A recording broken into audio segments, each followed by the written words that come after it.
Human papilloma virus ni kundi la virusi zaidi ya 100 vinavyoambukiza ngozi na utando wa ndani wa mwili. Ni mojawapo ya magonjwa ya zinaa yanayoenea kwa kasi duniani na usambazwa hasa kupitia mgusano wa karibu wa ngozi kwa ngozi, ikiwa ni pamoja na ngono ya kawaida ya sehemu ya haja ya kubwa au ya mdomo. Human papilloma virus ina aina za chini za hatari ambazo husababisha vipele vya ngozi, ikiwa ni pamoja na vipele vya sehemu za siri, na aina za juu za hatari ambazo zinaweza kusababisha magonjwa hatari kama vile saratani ya mlango wa kizazi na pia saratani ya sehemu ya haja kubwa, uume, uke, valva na koo. Maambukizi mengi ya human papilloma virus hayaonyeshi dalili na upona yenyewe, lakini maambukizi ya muda mrefu ya aina za juu yanaweza kusababisha vidonda vya kabla ya saratani ambavyo endapo vitatibiwa huishia kuwa saratani. Kwa bahati nzuri, human papilloma virus inaweza kuzuilika kupitia chanjo, uchunguzi wa mara kwa mara hasa kwa saratani ya mlango wa kizazi, na pia kwa kuzingatia tabia za salama za ngono. Kutokana na ongezeko la visa vya human papilloma virus na saratani ya mlango wa kizazi, Jimbo Kuu Katoliki la Mombasa kwa ushirikiano na African Health and Education Training Institute na idara ya afya ya kaunti ya Mombasa wamezindua kampeni kubwa ya uhamasishaji. Kampeni hii inalenga kuhimiza kinga dhidi ya human papilloma virus, uchunguzi wa mapema wa saratani ya mlango wa kizazi na elimu ya afya kwa jamii. Uzinduzi rasmi wa kampeni hiyo iliyofanyika siku ya Jumamosi tarehe 27 mwezi Septemba mwaka 2025 katika kituo cha afya cha Mbongoni hapa Mombasa. Tukio hilo lililowaleta pamoja viongozi wa kidini, wahudumu wa afya, maafisa wa kaunti na wakazi wa eneo hilo waliokuja kwa wingi kupokea huduma mbalimbali za afya bila malipo.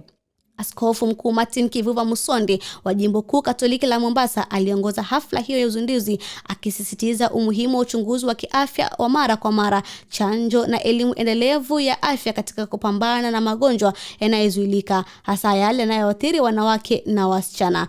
Is to thank God for this opportunity, because first of all, health is in some aspect of crisis between where do people go get what kind of help, and what does it cost? The cost of medical is expensive, and therefore we mobilized teams so that we can provide, even for those who are not able to pay anything, they can be attended to. I want to appreciate Haiti, the facility, not facility, but the partner. We are working on this idea of faith in action. Faith in action maana kwamba imani bila matendo imekufa.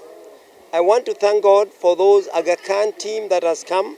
I want to thank God again for all those who have come from the county, all those who have come from the eye clinic in Kwale, all those who have come from the eye clinic, Gertrude, and everyone who is here, our own staff that have now jammed and came together. As we visited this clinic, it's a little clinic, but can I tell you, it has won awards in the last 3 years, every year, becoming a #1 clinic that is sensitive to mothers and children, that is sensitive to interfaith, interreligious. We do not just say it's for the Catholics. No, everyone can come. Everyone can receive attention. Everyone can get attention. And during a little crisis the other day of the coastal north part of Mombasa, where there was chikungunya and what is the other disease we were dealing with very much? Dengue fever. It served many people, and I know my own relatives, my own mom, my own dad were here. And I must admit, this is the way to go. This is a very sensitive area, health, because without your health, everything it does make sense. You cannot go to work. You cannot serve your people. Askofu huyo pia alitembelea kituo cha afya ambapo alitoa sala na faraja kwa wagonjwa waliolazwa. Aliandamana na dada Regina Nyiva Musimi, mratibu wa afya wa Jimbo Kuu la Mombasa. Padri David Opondo, daktari katika kituo cha Mbongoni, alimkaribisha askofu kwa kumwelezea huduma zinazotolewa katika kituo hicho. Naye Victor Odieki, msimamizi wa kituo, aliwahutubia waandishi wa habari na kusisitiza umuhimu wa ushirikiano kati ya taasisi za kidini na serikali katika kutoa huduma muhimu za afya kwa jamii ambazo hazijaweza kufikiwa vizuri. In this area we find out that there were poor health seeking behaviors, so that's why we reached out to the community to come and give them the services for free, because were unable to access the services because of the cost, and also we are creating awareness for the community to get the services. So far we have seen by now we have 500 people who have come to seek the services, and we are expecting more. By the end of the day we are expecting to see 1,500 clients seeking different services. Okay, for the past 1 year there has been STC, especially for people seeking the services. That's the cervical cancer screening. Like in the recent past, we started the awareness, and so far we got around 6 cases who are confirmed cancer stage 3. That prompted us to now go and seek the people at the community. Also for the vaccination, there were STC, especially for the girls, young girls seeking the services. But today, so far, we are anticipating for the girls to seek the services. And also for the pregnant women, they have been also not accessing the ultrasound and antenatal services. Today we are giving them for free.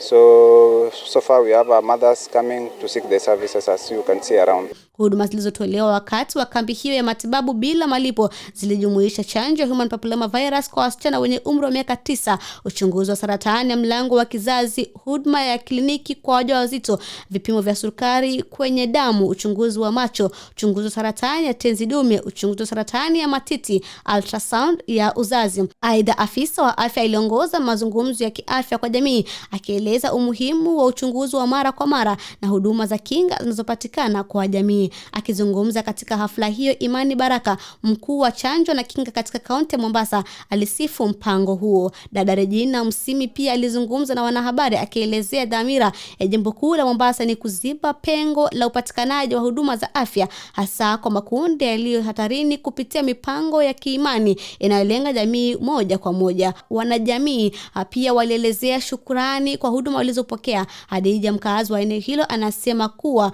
amefurahishwa na matibabu aliyopokea, huku mkazi mwingine akisema kuwa kwenda hospitalini ni changamoto kwa sababu hana uwezo wa kifedha, ila kupitia matibabu hayo ya bure ameweza kupata matibabu. Wale walikuja na wakapatikana, wakatest, wakapatikana kama wako katika ile hatari ya kupata kansa, na wakapata matibabu ya haraka na wana appreciate. So ilinifurahisha mimi nikisikia hii jambo, huwa ninafanya kutangazia watu na kuelekeza watu ili wapate hii huduma, watu wapate kuwa katika hali ya kiafya vizuri, kwa sababu wengi wanaumia bila kujua, kwa sababu hawapati njia hizi nafasi. Yani si rahisi kupata matibabu inayokuja ya bure. Watu wanaogopa kwenda hospitali, hata ingawaje pengine inaweza kuwa ni bure, lakini kwa hospitali mtu kujitolea kutoka tu siku moja niende Makadara ama niende wapi, inakuwa ni challenge. Uzinduzi huo unaashiria mwanzo wa kampeni kubwa ya uhamasishaji itakayoendelea katika kaunti za ukanda wa Pwani, zikiwemo Mombasa, Kwale, Kilifi na Taita Taveta. Lengo kuu ni kuondoa hofu na mitazamo potovu kuhusu chanjo ya human papilloma virus, kuhimiza uchunguzi mapema kwa saratani ya mlango wa kizazi, na hatimaye kupunguza mzigo maradhi yanayohusiana na human papilloma virus katika eneo hilo. Kadri kampeni hii inavyoendelea, jimbo kuu la Kikatoliki na mashirika mbalimbali yanazidi kutoa wito kwa kila mtu kuchukua hatua za kujilinda ili kupunguza visa vya maambukizi ya human papilloma virus na saratani ya mlango wa kizazi. Nikiripotia Blue Radio kutoka kituo cha afya cha Mbungoni, jina langu ni Patience Samba.